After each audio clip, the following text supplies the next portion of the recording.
자녀들을 키우다 보면 이 자녀들이 자라면서 여러 가지 질문들을 하게 됩니다. 그런데 의외의 질문이 갑자기 훅 들어올 때가 있습니다. 특별히 신앙적인 질문에 대해서 우리가 뭐라고 답해야 될지 모르는 그런 순간이 찾아오기도 합니다. 한 목사님께서 인터넷 게시판에 고민을 올리셨습니다. 10살짜리 아들이 있는데 종교적 질문이 날로 예리해진다는 것입니다. 얼마 전에 아들이 이런 질문을 했다고 합니다. 아빠, 그리스 신화에는 신들이 많이 나오잖아요.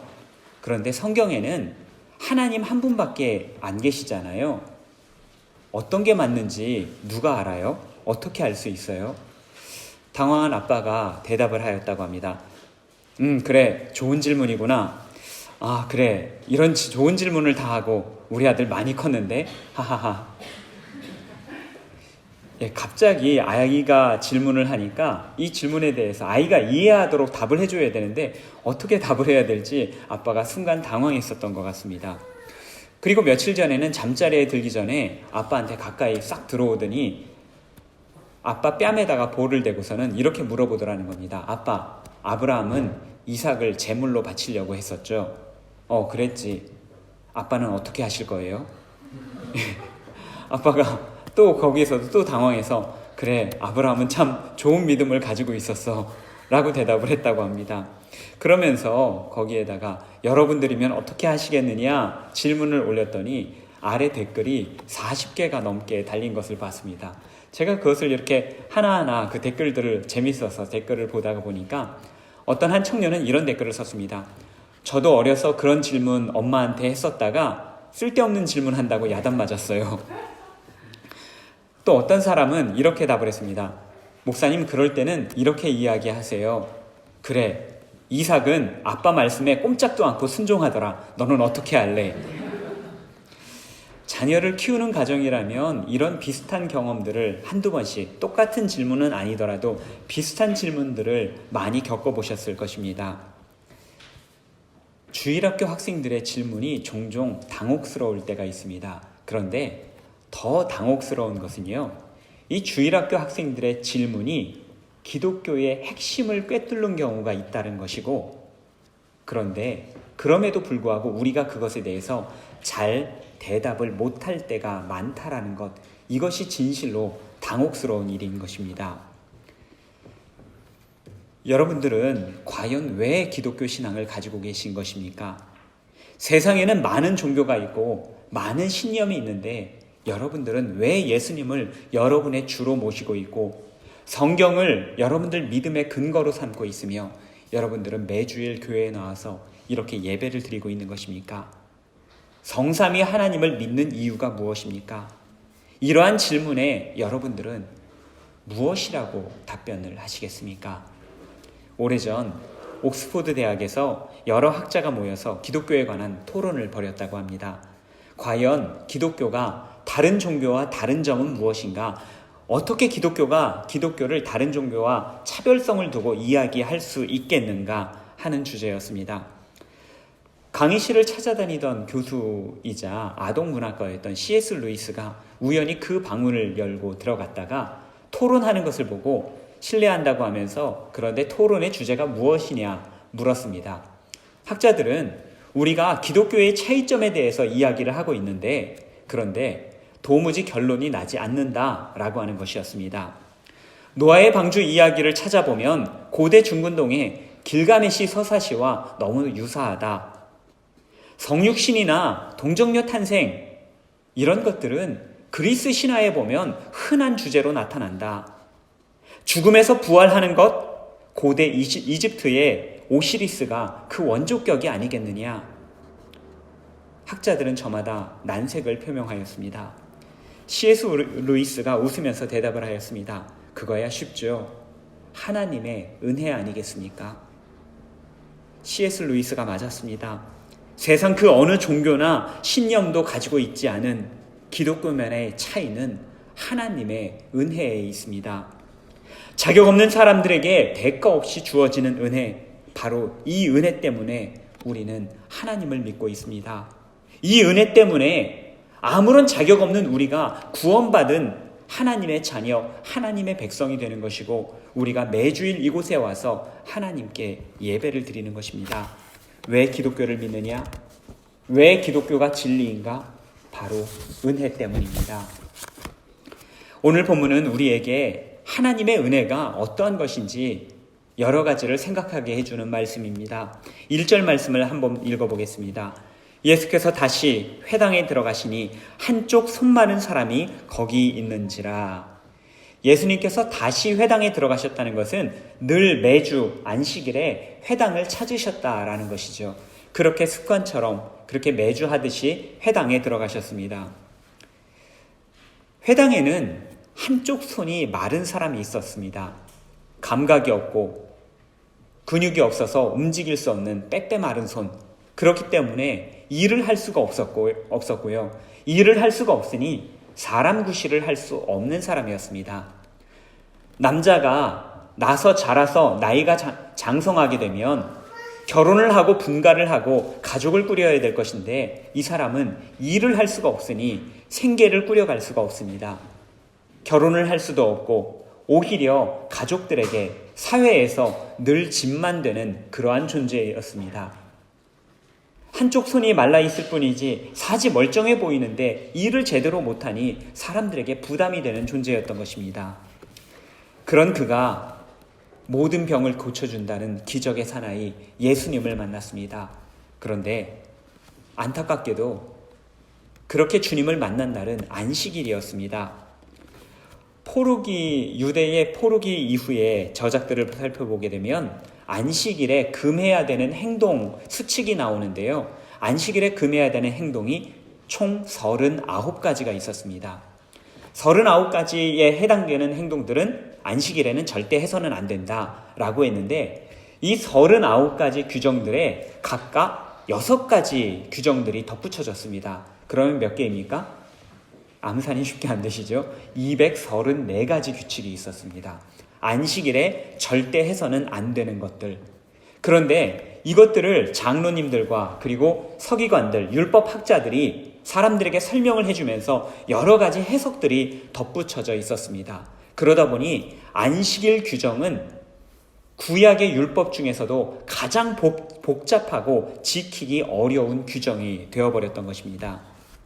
이 까다로운 율법에 따르면 예수님께서는 안식일에 환자를 치유해서는 안 되는 것이었습니다. 본문은 안식일을 둘러싼 이 율법이 얼마나 첨예했는지를 우리에게 잘 보여주고 있는데요. 그것이 2절에 나타나 있습니다. 사람들이 예수를 고발하여 하여 안식일에 그 사람을 고치시는가 주시하고 있거늘. 이 모든 상황이 예수님을 함정에 빠뜨리기 위한 바리새인들의 계략 혹은 상황이었다라는 것입니다. 본문에 앞선 2장 말씀을 보게 되면요. 2장 마지막 부분에 안식일 논쟁이 등장합니다. 예수님의 제자들이 밀밭 사이로 가다가 안식일에 밀을 까먹었는데 배가 고프니까 밀을 까먹었는데 바리새인들이 자신들의 경건을 자랑하기 위해서 예수님의 제자들을 나무라면서 예수님에게 원망을 하였습니다. 예수님, 제자들 하는 것 좀 보십시오. 안식일에 해서는 안 되는 행동을 했습니다.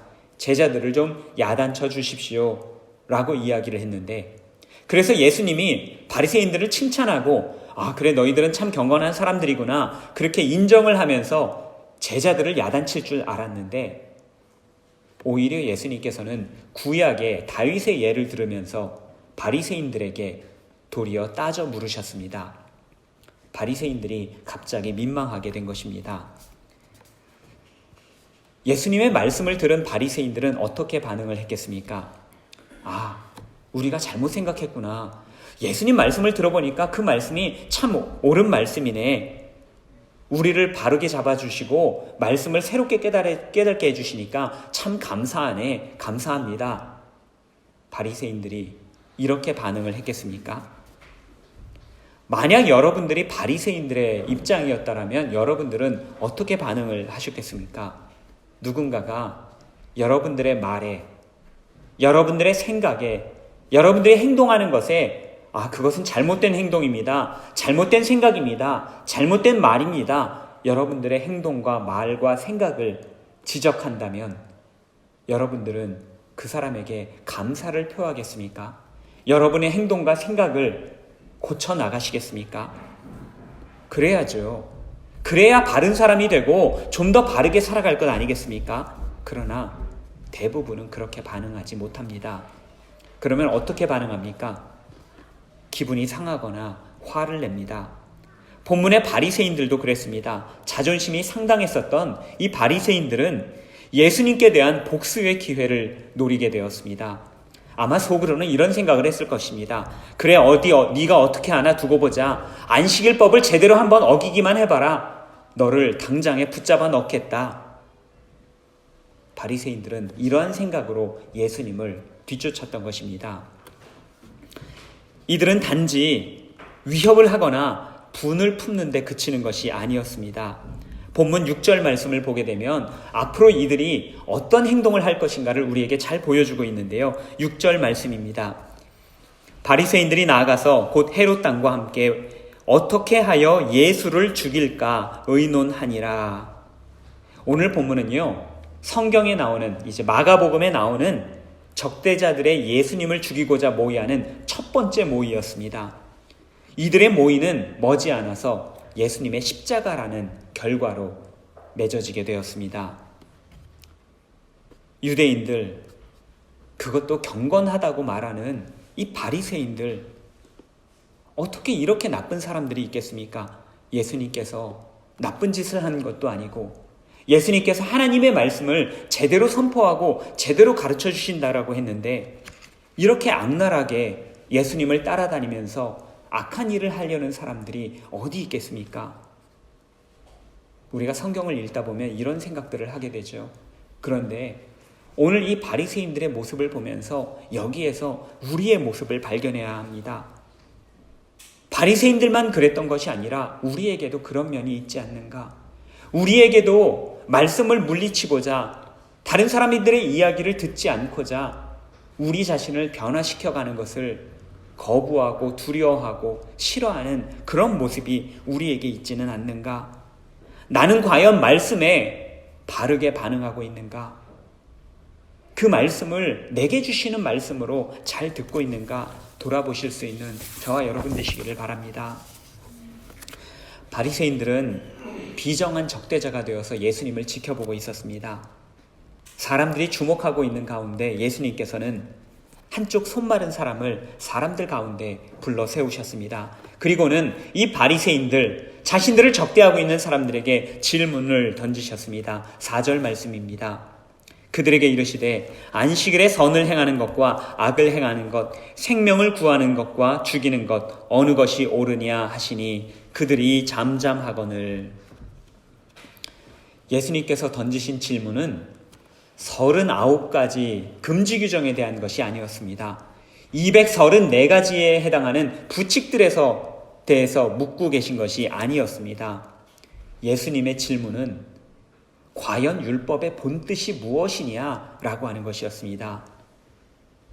과연 하나님께서는 우리를 괴롭히시기 위해서 이렇게 수많은 율법들을 만들어 놓으신 것이냐, 우리로 힘들게 하시고 그것들을 잘 지키는지 지키지 못하는지 우리를 살펴보시면서 우리를 평가하기 위해서 이 율법을 우리에게 주신 것이냐? 그런 것이 아니었죠. 안식일은 하나님의 선물이었습니다. 우리를 사랑하시는 하늘 아버지의 사랑과 위로가 담긴 것이 바로 안식일이었습니다. 예수님께서는 그 안식일의 본질이 무엇인지 사람들에게 알려주셨던 것입니다. 현재 우리는 주 5일 근무라고 하는 것을 너무나도 당연하게 생각을 하고 있습니다. 그러나 한국 사회를 돌아보면 불과 20년 전만 하더라도 주 5일 근무라는 것은 상상하기도 힘든 일이었습니다. 10몇 년 전에 주 5일 근무라고 하는 사회적 담론이 여러 가지 매체를 통해서 드러나고 나타날 때에 앞장서서 이를 반대했었던 단체가 있었습니다. 주 5일 근무를 해서는 안 된다 라고 주장했었던 이 단체는 바로 교회들이었습니다. 하나님 말씀에 보면 엿새 동안 힘써 일하라 라고 하는 말씀이 있기 때문에 우리는 주 6일을 일해야만 한다 라고 주장을 했었던 것입니다. 그렇습니까? 그것이 하나님의 뜻이었습니까? 문자적으로만 보자면 그런 것 같습니다. 하지만 안식일법의 방점은 엿새 동안 일하라는 것에 있는 것이 아니라 최소한 하루는 안식을 해라 라고 하는 것에 있었습니다. 과거 고대의 어느 사회가 안식일이라는 것을 감히 상상이나 했겠습니까? 노동력이 부족하고 먹고 살 것 부족했었던 시절에 가난한 사람들은 언제나 억눌리고 착취를 당했었습니다. 이스라엘 백성들은 이집트에서 노예 생활을 했는데 노예 생활을 하면서 1년 365일 쉬는 날이 없었습니다. 노예 백성에게 주어진 하나님의 안식일법은 하나님께서 주시는 놀라운 선물이자 진정한 휴식이었습니다. 이후로 유대인들은 또다시 종이 되는 한이 있더라도 이 안식일은 지켜갔습니다. 최소한 한 주일에 하루는 쉬며 하나님 앞에 뛰노는 시간을 가졌습니다. 고단한 육체에는 휴식을 주고 영혼에는 기쁨을 주는 것, 이것이 바로 안식일법의 진정한 의미였습니다. 예수님께서는 안식일에 선하신 하나님의 뜻을 실천하는 것, 좋은 일을 하고 생명을 살리는 것이 옳은 일이 아니겠느냐 사람들에게 질문을 하셨습니다. 그런데 사람들은 어떻게 반응을 하였습니까? 성난 바리새인들은 아무런 대답이 없었습니다. 이미 이들은 예수님과 논쟁할 마음이 없었던 것입니다. 이들은 그저 예수님을 고발할 제목만 찾으면 그것만 찾기를 바라고 기다리고 있었을 뿐이었습니다. 최근 한일 경제 갈등을 보면서 정말 대화가 이렇게 안 될까라는 생각을 하게 됩니다. 대화가 안 될 수밖에 없죠. 왜냐하면 상대방이 대화를 하지 않으려고 하기 때문입니다. 우리가 이 한일 경제 갈등을 보면서 우리가 싫어하고 미워하게 되거나 아니면 경계하게 되는 것은 일본이 아닙니다. 일본에 극우파죠. 그런데 자꾸만 이러한 갈등이 부추겨지면서 우리 안에 여러 가지 나쁜 감정들이 일어납니다. 대화를 끊으니까, 대화를 하지 않으니까, 대화할 마음을 갖지 않으니까 자꾸만 이런 일들이 부추겨지는 것입니다. 구구절절 예수님의 말씀이 옳았지만 그것을 옳다 말하게 되면 그들을 지탱하던 모든 것이 허물어질 것만 같으니까 바리새인들은 예수님의 말씀에 이런 반구, 대꾸를 하지 않았습니다. 차라리 예수 한 사람이 사라지는 것이 자기들이 유지해오던 알량한 경건생활, 알량한 자존심에 도움이 된다라고 생각했던 것입니다. 그리고는 예수님을 얽어낼 핑계를 찾기에 혈안이 되었습니다. 이제 예수님께서 선택하실 차례입니다. 한쪽 손 마른 사람을 치료하실 것인가 말 것인가? 바로 거기에 예수님의 목숨이 달려 있었습니다. 한쪽 손 마른 사람, 이 사람은 아프기는 했지만 오랫동안 소외되고 비참한 삶을 살아오기는 했지만 당장에 죽을 병에 걸린 것은 아니었습니다. 오늘은 안식일이니 내가 너를 오늘은 치료해 줄 수 없다. 내일 다시 와라. 그러면 내가 너를 내일 첫 번째로 치료를 해주겠다. 예수님께서 이렇게 말씀하실 수 있지 않았겠습니까? 이 사람은 그냥 오늘 하루도 어제처럼 똑같이 빌어먹고 살면 그만이었습니다. 어제 비참한 삶을 살았던 것처럼 오늘 하루만 그렇게 더 견디면 내일 예수님께서 그래서 치료를 해주시면 되는 것 아니었겠습니까? 그러나 예수님께서는 굳이 목숨을 걸고 안식일에 그의 손을 낫게 해주셨습니다. 왜 그렇게까지 하신 것입니까? 한쪽 손 마른 사람이 느끼게 될 기쁨을 내일로 미루지 않기 위해서였습니다.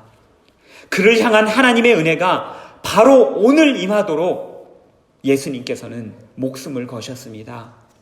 빼빼 말라 굳어져 있는 손 때문에 가족과 친족, 사회로부터 외면받았던 그였습니다. 사회적으로 버림받았던 이 사람이 기쁨을 하루, 단 하루 더 앞당겨서 그 기쁨을 누리게 하도록 하기 위해서 예수님께서는 자신의 목숨을 내던지셨던 것입니다. 안식일에, 그것도 수많은 적대자들이 지켜보는 앞에서 예수님께서는 병자를 고치셨습니다. 우리 주님께서는 오늘 우리에게도 이 은혜 주시기를 원하십니다. 오늘 하루, 지금 이 순간 이 자리에 앉아 계시는 여러분들에게 우리 주님께서는 은혜 나눠주기를 원하십니다. 우리의 삶을 기쁨으로 바꾸어 가기를 원하십니다. 은혜 받을 날을 내일로 미루지 말라는 말씀입니다. 주님의 사랑을 받아 사랑 나누는 삶을 살아가는 것을 내일로 미루지 말라는 말씀입니다. 우리 주님께서는 바로 오늘 지금 이 순간을 회복시키시기를 원하십니다. 오늘 은혜 받기를 원하십니다. 오늘 사랑 나누기를 원하십니다. 우리의 오늘, 우리의 현재를 바꾸는 것이 바로 하나님의 은혜이기 때문입니다. 고린도후서 6장 2절에 바울은 다음과 같이 선포하였습니다. 보라, 지금은 은혜 받을 만한 때요. 보라, 지금은 구원의 날이로다. 우리를 향한 하나님의 시간은 언제나 지금입니다. 오늘 이 순간입니다. 5절 말씀에서 치료하시기 전 예수님께서는 사람들을 바라보셨습니다. 예수님 눈에 들어온 사람들의 모습은 완악한 모습이었습니다. 이 완악하다라는 것이 어떠한 의미입니까? 셈족 언어에 있어서 완악하다라고 하는 것은 어리석다, 나쁘다, 닫혀있다 라고 하는 뜻을 가지고 있었습니다. 몸의 장애로 인해서 짐스러운 하루하루를 지내고 있었던 한 사람이 이제 드디어 몸의 자유를 얻고 사람다운 삶을 살아가게 되었는데, 이제 비로소 사람답게 살아가는 기쁨을 누리게 되었는데, 그것을 쳐다보던 사람들의 마음은 완악하게 닫혀 있었습니다. 어리석게 닫혀 있었습니다. 나쁘게 닫혀 있었습니다. 이 놀라운 기적 앞에 그들은 놀랄 줄도 모르고 기뻐할 줄도 몰랐습니다. 오늘 말씀을 통해서 우리가 알게 되는 하나님의 은혜는 이것입니다. 아무 소망 없는 비천한 사람의 하루와 바꾼 예수 그리스도의 생명, 그 생명이 우리 하루하루를, 그리고 저와 여러분의 일생을 송두리째 바꾸어 가는 것입니다. 은혜는 하나님의 선물입니다. 갚을 수 없기 때문에 거저 받을 수밖에 없는 것이 하나님의 은혜입니다. 이자크 디네센이라고 하는 작가가 있는데 바베트의 만찬이라고 하는 책을 썼습니다. 바베트가 베푸는 만찬을 통하여 하나님의 은혜가 무엇인지 그녀는 우리에게 알려주고자 하였습니다. 한 가난한 어촌에 루터교 목사님이 두 딸과 함께 살고 있었습니다. 목사님은 신앙심이 깊은 마을 사람들과 함께 깊은 교류와 교제를 나누면서 감화를 주면서 목회를 하였습니다. 마을 사람들은 언제나 검정 옷을 입었고요. 검소한 그런 식단을, 검소한 음식을 먹으면서 검소한 삶을 살아갔습니다. 금욕적인 삶을 살았습니다. 목사님에게는 아리따운 두 딸이 있었는데 마르티느와 필리파라고 하는 여인이었습니다. 아리따운 여인들이 많은 남자들의 선망의 대상이 되었지만 이 아빠는, 루터교 목사님이었던 아빠는 늘 이렇게 이야기를 했다고 합니다. 결혼은 신앙생활의 방해만 될 뿐이다. 그러면서 아빠를 도와 목회를 잘 돕기를 바랬습니다. 두 딸은 아빠의 말씀에 순종을 하여서 평생을 독신으로 살기로 결정하였습니다. 목사님이 돌아가시고 난 후에 중년이 된 딸들은 여전히 아빠의 유지를 지켜오며 아빠의 신앙을 유지하며 신앙으로 마을을 지키려 하였습니다.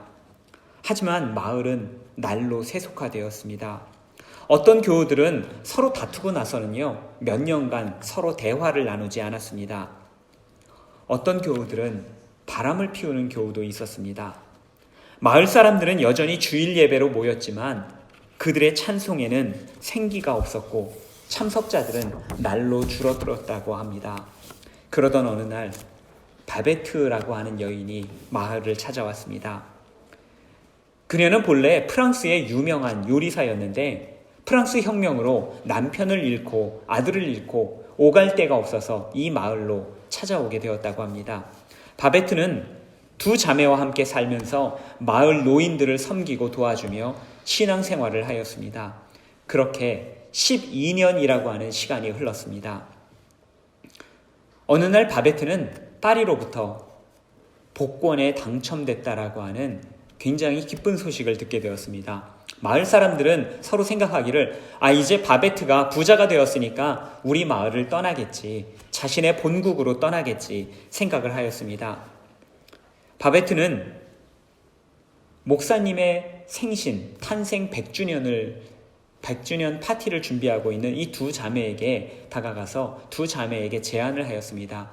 내가 복권 당첨된 것으로 목사님의 탄생 100주년을 기념하는 파티를, 잔치를 내가 준비하면 좋겠다. 어떻겠느냐? 두 자매는 기쁨으로 기꺼이 그것을 허락하였습니다.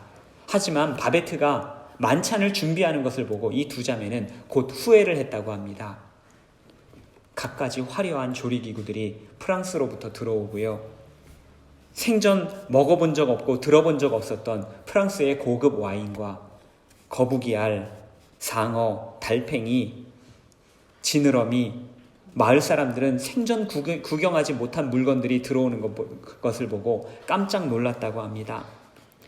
금욕적인 생활을 강조하던 이 두 자매는 마을 사람들을 모아서 이야기를 하였습니다. 혀는 값비싼 외국 음식을 위한 것이 아니라 하나님을 찬양하는 데, 하나님께 감사하는 데만 써야 한다. 우리가 만약에 바베트가 준비한 요리를 먹더라도 그 요리에 대해서 우리는 평가하지 말자, 칭찬하지 말자라고 하는 이야기를 하였습니다. 드디어 만찬날이 되었고 바베트는 하루 종일 땀을 흘리면서 요리를 하였습니다. 그리고 해변가에 아주 아름다운 프랑스식 식탁이 차려졌습니다. 주민들은 멋쩍게 그 식탁 자리에 앉았지만 사람들의 눈에는 여전히 차가운 눈빛이 감돌았습니다. 그런데 음식을 하나하나 맛보면서 사람들의 마음이 녹아지기 시작했습니다. 사람들의 입가에는 미소가 담기기 시작을 했고요. 대화가 시작이 되었습니다. 한참 식사를 하던 중에 한 할머니께서 트림을 하였습니다. 식사 중에 무례한 일이었는데 그런데 그것을 보더니 마음이 풍요로워진 이 마을 사람 옆에 앉았던 할아버지가 갑자기 할렐루야를 외치는 것입니다.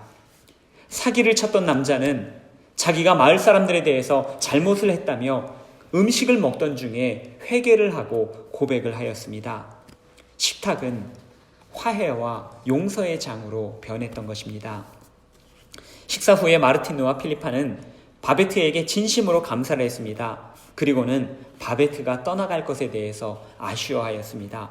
그랬더니 바베트는 자신은 더 이상 돈도 없고 갈 곳도 없다. 여기서 같이 살겠다라고 하는 것입니다. 그녀가 받았던 그 엄청난 금액의 복권 당첨금은 바로 그날 저녁 식사를 위해서 모두 써버렸던 것입니다. 그러면서 말합니다. 스스로 최선을 다한다면 다른 사람들이 행복하게 될 수 있습니다. 이 소설은 1988년에 영화화가 되었고요. 아카데미 외국어 영화상을 수상하고 칸 영화제에서 최고 기독교 영화상을 수상했다고 합니다. 필립 얀시라고 하는 미국 작가가 놀라운 하나님의 은혜라고 하는 책에서 이 이야기를 길게 인용하면서 이렇게 이야기를 합니다. 아이작 드네세는 바베트의 만찬을 통하여 거저받는 은혜를 우리에게 설명해 주고자 하였다. 만찬에 참가했었던 한 사람이 한 장군이었는데 이 장군이 경건주의로 얼굴이 굳어져 있었던 마을 사람들에게 이런 이야기를 했습니다. 우리 인간은 어리석고 시야가 좁다 보니 하나님 은혜마저 우리처럼 유한한 줄로 압니다. 그러나 눈이 열리는 순간 은혜의 무한함을 비로소 보게 되고 비로소 깨닫게 됩니다. 여러분, 은혜가 요구하는 것은 아무것도 없습니다. 믿음으로 기다리다 감사로 받으면 그뿐입니다. 바베트는 남은 평생 화려하게 편안하게 살 수 있는 권리를 팔아 마을 사람들 모두에게 훌륭한 저녁 식사를 대접하였습니다. 마을 사람들은 평생 그 어디에서도 받아보지 못한 융숭한 대접을 그날 저녁, 그날 하루에 함께 누리고 나눌 수 있었습니다. 도저히 자신들의 삶으로는, 자신들이 가지고 있는 재산으로는 누릴 수 없는 하룻밤의 호화로운 사치였습니다. 그 시간 이후로 그들의 삶은 송두리째 바뀌었습니다. 은혜란 이 바베트의 만찬과도 같은 것이었습니다. 아무것도 가진 것이 없는 우리에게 흘려주시는 예수 그리스도의 보배로운 피, 그 어떤 것으로도 갚을 수 없는 우리들을 위해서 그저 다 한없이 아낌없이 흘려주시는 예수님의 보배로운 피가 하나님의 은혜입니다. 우리의 기쁨을 위해서 아낌없이 낭비하신 은혜, 오늘 하루 우리가 누릴 기쁨을 위해서 생명을 아끼지 않으시는 예수님의 사랑이 바로 은혜입니다. 언제라도 여러분들이 살아가시면서 여러분들에게 질문이 훅 들어올 때가 있을 것입니다. 기독교란 무엇입니까? 그때 여러분들은 대답하시면 좋겠습니다. 기독교란 하나님의 은혜를 믿고 기대는 것입니다. 당신은 왜 예수님을 믿습니까? 기독교가 다른 종교와 다른 것이 무엇입니까? 예수님을 믿는 이유는 진정한 은혜를 맛보는 유일한 길이기 때문입니다. 답변하실 수 있는 저와 여러분 되시기를 바랍니다. 예수님께서는 오늘도 이 은혜로 저와 여러분들을 찾아오고 계십니다. 오늘 하루 우리의 삶을 기쁨으로 바꾸시기 위해서 오늘도 예수님께서는 십자가에 목을 들이우십니다. 한없는 하나님의 은혜를 입어 오늘 지금 이 순간을 은혜롭게 살아가는 저와 여러분들, 모든 교우님들 되시기를 간절히 바랍니다. 하루하루를 은혜로 누리고 그 은혜를 나눔으로써 참된 그리스도인 되시는 저와 여러분 되시기를 바랍니다. 또한 바베트처럼 최선으로 받은 은혜를 나누며 사실 수 있는 우리 모두가 또한 베른 한인교회가 되기를 간절히 바랍니다. 기도하겠습니다. 오늘 우리의 기쁨을 위해, 오늘 우리의 구원을 위해, 오늘 우리의 회복을 위해 주님께서 생명을 나누셨습니다. 오늘 우리가 누리는 은혜의 크기를 어찌 감히 짐작이나 하겠습니까? 오늘 이 기쁨으로 우리를 찾아오시는 주님을 맞이합니다. 주님과 더불어 기쁨으로 오늘 하루를 살겠습니다. 예수님처럼, 바베트처럼 최선을 다해 서로를 행복하게 하겠습니다. 성령 충만하여 주님의 뜻을 이루는 우리 교회, 우리 교우님들 되게 하여 주시옵소서. 예수님 이름으로 간절히 기도드립니다. 아멘.